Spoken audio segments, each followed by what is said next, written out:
I'm Anthony Johnson. I'm the Director of Development at Toronto PWA. I've been here at PWA for over a year, and when I started, there were two pandemics running at the same time. The HIV pandemic, it's been with us for over 40 years, and then the COVID pandemic, which changed everything for everyone. The fact that we are living with isolation and social distancing hits people living with HIV even harder.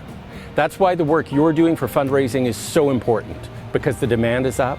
We've doubled the amount of time that our essential market is open in order to give nutritious food to people who need it. But we've also increased outreach to go to people who used to come to us but stopped once COVID hit, so that they know that we're still here and still able to help them. And that's why this year we're asking you to go the extra mile in fundraising as much as you can, because every dollar is going to have that much of a greater impact. Have an amazing bike rally, and we look forward to seeing you out there on the road.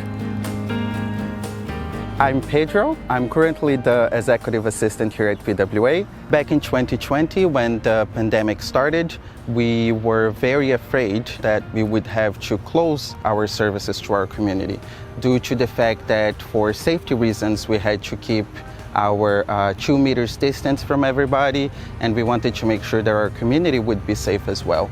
Luckily, we didn't have to close our doors. Thanks to our volunteers, our fundraisers and our donors and our riders, folks like you. And in the end, PWA was the only AIDS service organization who was open all throughout the pandemic, and we were able to provide financial assistance and food throughout our essentials market to our community. I'm Suzanne Paddock, and I'm the Executive Director of PWA.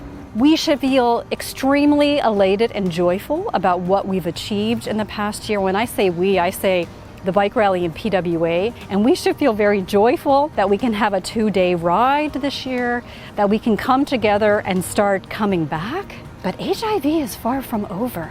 What we're seeing epidemiologically is that for the first time, Black people will be acquiring HIV at higher rates than white people, and their rates, white people, are going to start declining. And so now we ask ourselves, how do we center people living with HIV, Black people living with HIV, Indigenous people living with HIV, other racialized people living with HIV? This is where the future of the Bike Rally and PWA come together. Like, how do we center people living with HIV in new, bold, and brilliant ways? So my name is Angela Stultz, and I'm the Strategic Programs Manager at Toronto PWA. And my role is to help to uproot anti-racism, from any form, any part in PWA. So recently we carried out a survey in which we wanted to hear from our BIPOC community members.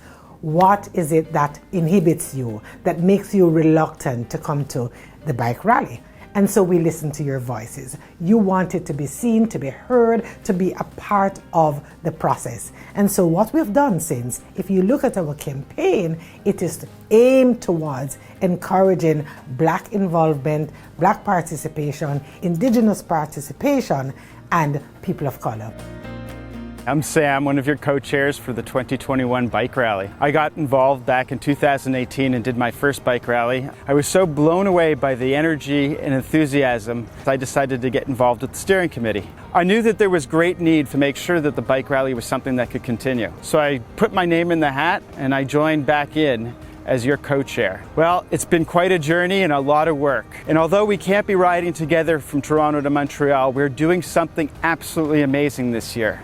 3 continuous rides simultaneously in 3 cities. Well, man, it feels good to do the training rides, and on this August 14th, 15th weekend, be out there with people I know, friends from the past, new friends, riding to make a difference for PWA, ACCM, and HARS. I'm Simon, one of your co-chairs. I remember being called up on stage in Montreal on August 2019 with Chris and yelling out hand signals at Brooklyn Heights in order to recruit her. We had just come off one of our best years yet thanks to the leadership of Stephanie Pearl-McPhee. We raised over $1.6 million and we had the most pre-registered riders for any year. Then 2020 happened. We still raised over $1 million. We still rode over 80,000 kilometers collectively combined, and all of you tuned in to watch heartfelt emotions and the spirit of the bike rally shine through in our virtual week events.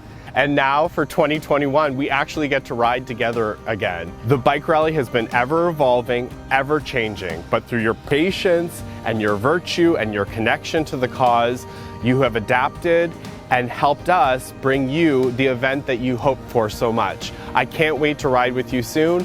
Thank you and have a great ride.